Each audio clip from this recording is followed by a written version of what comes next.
In 2002, a severe drought impacted the state of Colorado. The governor of Colorado addressed the climate impacts in his 2003 State of the State address, indicating speculation that it was the worst drought in over a century. As depicted in the U.S. Drought Monitor from July 2002, the eastern portion of Colorado is in an extreme drought while the western portion of the state is in an exceptional drought. One of the drivers of this drought was significantly below average snowpack and accumulated frozen precipitation. Statewide, Colorado received only 52% of average annual snowpack between May 2001 and April 2002. In 2012, Colorado was experiencing another drought. While only 50% of the state was classified in drought in January, 100% of the state was in drought conditions by May. As a result of the droughts in 2002 and 2012, devastating wildfires swept through the state. The Hayman Fire in 2002 burned over 130,000 acres of land. Prior to 2020, the Hayman Fire was the second largest wildfire in Colorado history.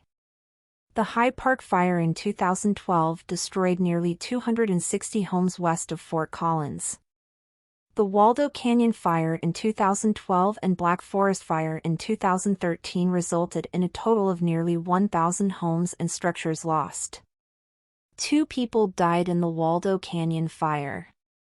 It is the third most destructive wildfire in Colorado history. Over 30,000 people were evacuated from their homes. Agriculture was also impacted in the eastern plains of Colorado. By August of 2012, over 80% of the total pasture and rangeland acres were designated in poor or very poor condition. A 43% increase in corn prices drove up supply and demand due to the number of crops lost during the drought. Recreation, tourism, and the economy are also impacted heavily during drought years. Colorado is well known for being colorful and lush with ample outdoor activities.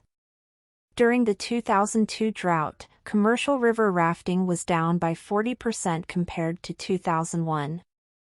Statewide, rafting activities were down by 17% in 2012 compared to 2011.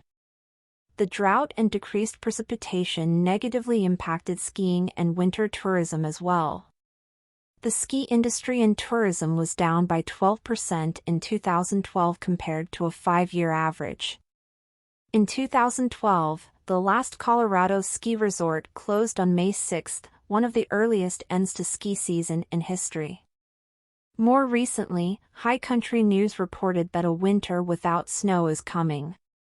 As response to recent droughts, Colorado has begun contingency planning within the state and in collaboration with the Colorado River Basin states.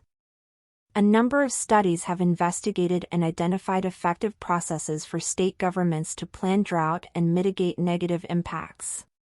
Following the Colorado 2002 drought, the University of Colorado Boulder looked at the effectiveness of municipal water restrictions that had taken place. Overall, mandatory water restrictions were shown to be an effective tool for drought coping, as compared to voluntary cutbacks. Research has also been conducted into associated circulations which impact the climate of the upper Colorado River Basin states. Looking back on the Colorado River Compact, which was signed in 1922, the effectiveness of the strategies have waned. Due to population growth, overuse of water, and a changing climate, allocations of water are outdated and can exacerbate the negative impacts of drought. As the climate continues to change, variability will increase. Droughts will become drier and pluvials will become wetter. To cope with the changing climate, and droughts in particular, more legislation and planning could be considered to minimize negative impacts.